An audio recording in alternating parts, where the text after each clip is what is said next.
Coucou tout le monde, je suis ravie une fois de plus de vous retrouver pour un nouveau tutoriel. Donc bienvenue à toi, tu es sur une chaîne dédiée à la couture pour débutants. Donc si tu es intéressé, n'hésite pas à t'abonner pour rejoindre la famille et active la cloche pour recevoir les notifications quand je poste une nouvelle vidéo. Aujourd'hui c'est une vidéo patronage, nous allons faire le patron du pantalon pour homme. Donc, comme vous le savez déjà, moi je teste toujours avant de m'aviser à tourner la vidéo. Voilà, j'ai testé. Comme je vous dis, n'hésitez pas à tester sur des vieux draps ou des vieux tissus qui ne vous servent pas. Surtout si vous débutez, c'est pas à la première tentative que vous pouvez réussir. C'est vrai que certains vont réussir directement, mais parfois il faut tester 2-3 fois avant de réussir. Donc, je vous conseille vraiment de tester toujours sur des vieux tissus ou des vieux draps. Donc, vous pouvez aussi me suivre sur mes réseaux sociaux, Facebook, Instagram, KSDJane, et partager les photos de vos réalisations avec moi. Vous pouvez aussi me demander des informations. Si je peux, je vais vous répondre. On va donc se dire rendez-vous à la prochaine vidéo. Ciao!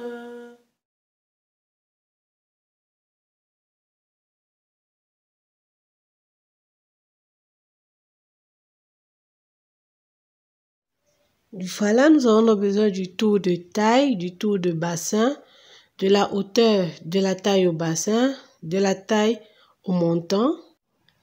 La longueur d'entrejambe nous sert juste au cas où vous n'arrivez pas à trouver votre hauteur du montant qui est représentée là par la lettre C.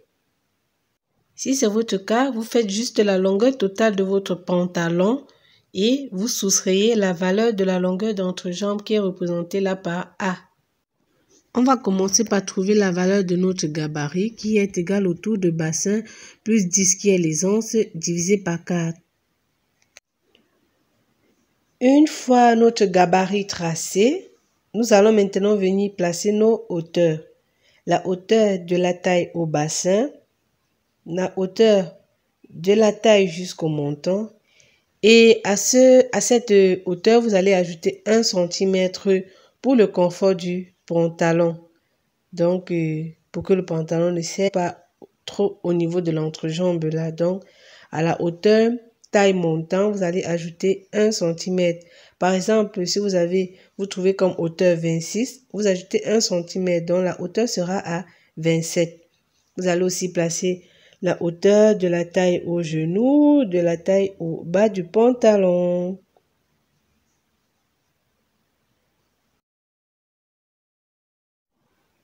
Pour la valeur de la fourche, on prend notre tour de bassin qu'on divise par 8. Ce qu'on trouve, on met ça au dos et on enlève à ça 8 cm pour le devant. Et à chaque valeur, on va ajouter 1 cm et demi pour le confort du pantalon, c'est l'essence. Ça m'a donc donné 14,25, c'est ça que je pointe. Puis je vais descendre de 1 cm.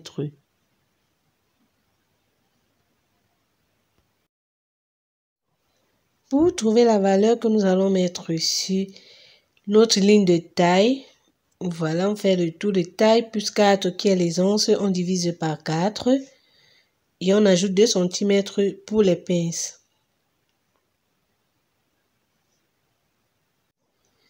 Je vais donc pointer mes 30,75 que j'ai trouvés.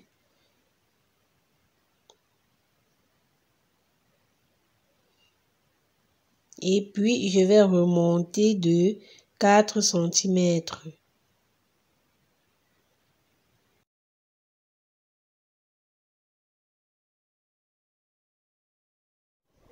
Maintenant, on va donc mesurer cette ligne-là et la diviser par 2.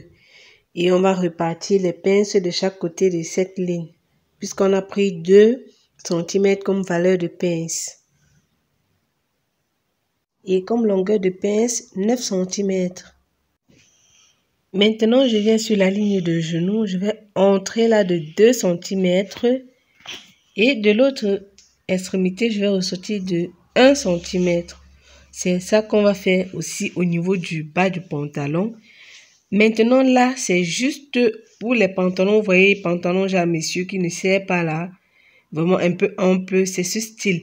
Si vous voulez déjà qu'il soit un peu cintré, là, vous allez prendre votre tour de genou et votre tour de mollet. C'est le tour de mollet que vous allez mettre au bas du pantalon. Je conseille le tour de mollet pour que le pantalon puisse facilement passer là au niveau du mollet.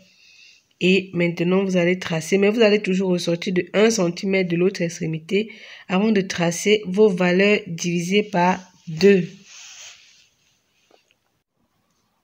Je m'excuse déjà pour cette lumière qui dandine, pour ces ombres-là qui ressortent. Vraiment, je m'en excuse. Pour le bas du pantalon, vous pouvez cintrer si vous voulez. Donc, on est ressorti d'1 cm là. Donc, si vous prenez par exemple votre tour de genou ou votre tour de mollet, vous divisez ça par 2. La valeur que vous trouvez, vous la placez là dans le gabarit, donc sur la ligne genou, sur la ligne du bas du pantalon, mais dans le gabarit. Et vous n'oubliez pas de ressortir d'1 cm.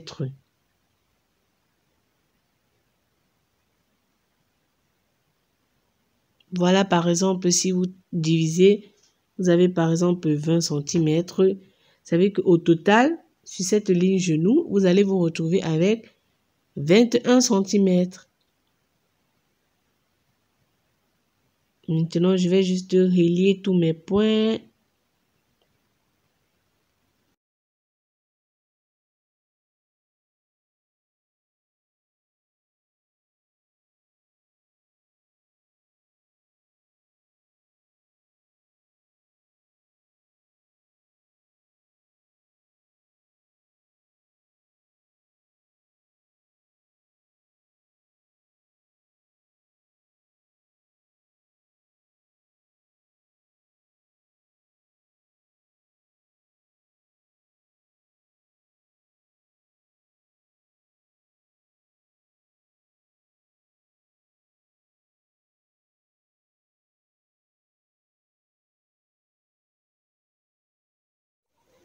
Voilà, maintenant je viens tracer l'emplacement de la poche. Vous savez, au dos des pantalons, messieurs, là, il y a souvent 2 poches là derrière.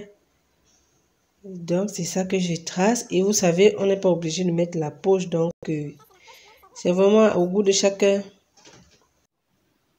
Je vous fais donc un exemple de ce que je disais. Je viens un peu cintrer mon pantalon là en bas. Donc, j'ai pris mon tour de mollet que j'ai divisé par 2. Vous voyez, je pars à partir de l'extrémité où j'étais ressorti de 1 cm là. Donc, c'est à partir de là que je vais cintrer. On va donc découper le tour. Voilà, on va donc redécouper et redessiner tous nos contours. N'oubliez pas de bien positionner vos repères, les repères des lignes. Et n'oubliez pas aussi que sur la ligne du montant là, on ne doit pas descendre d'1 cm. Donc, vous mettez votre repère net sur la ligne du montant.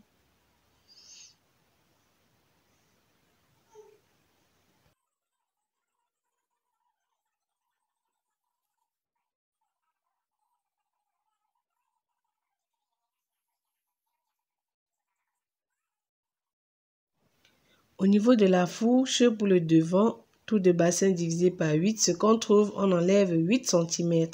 C'est cette valeur qu'on place, plus 1 cm et demi pour les anses, pour que le pantalon ne serre pas à ce niveau, au niveau de l'entrejambe là, que ce soit confortable. Là, je me sers juste de mon patron du dos et je retire juste ces 8 cm parce que j'avais à placer 1 cm et demi.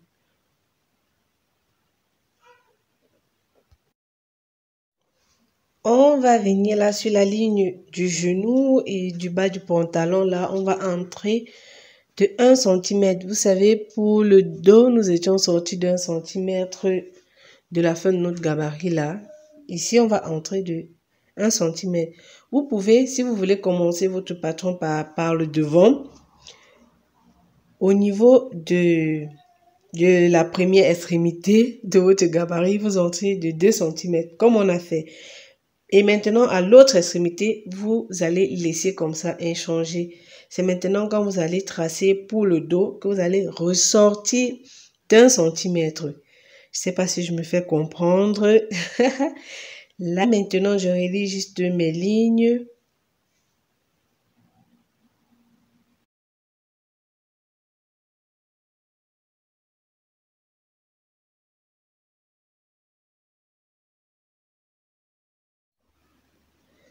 Voilà, je vais maintenant diviser cette ligne par 2.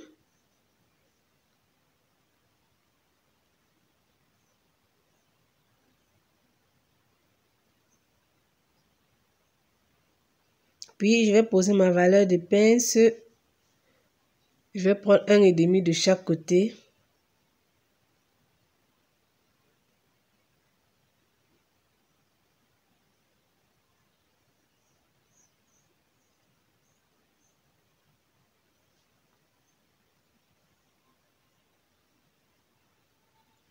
Puis, je prends comme longueur de pince 9 cm.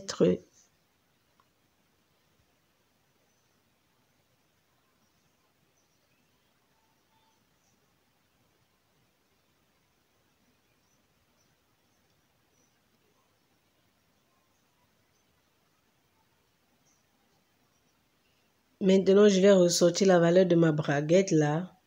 Là, je vais prendre 5 cm.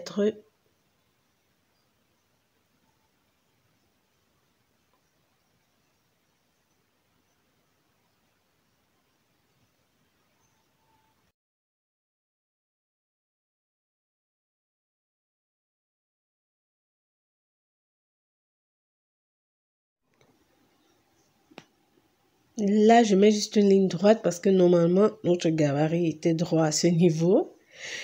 Donc, mais il n'y a pas de souci au moment de l'assemblage. Voilà qui est fait. Maintenant, si vous pouvez aussi directement mettre l'emplacement pour les poches de devant là. Vous voyez les poches italiennes là devant. Vous pouvez directement mettre l'emplacement sur le patron pour vous repérer au moment de la coupe dans vos entrées de la profondeur de la poche que vous désirez. Et toutes ces poches là, vraiment, c'est facultatif. C'est pas obligatoire.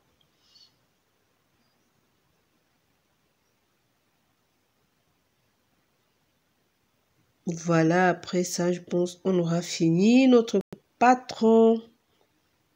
Il ne reste plus qu'à découper le tout.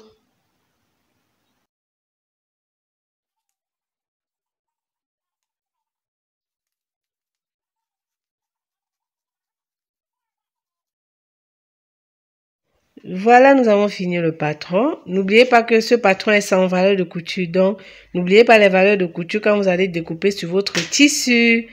On se prend à la prochaine vidéo. Bye bye.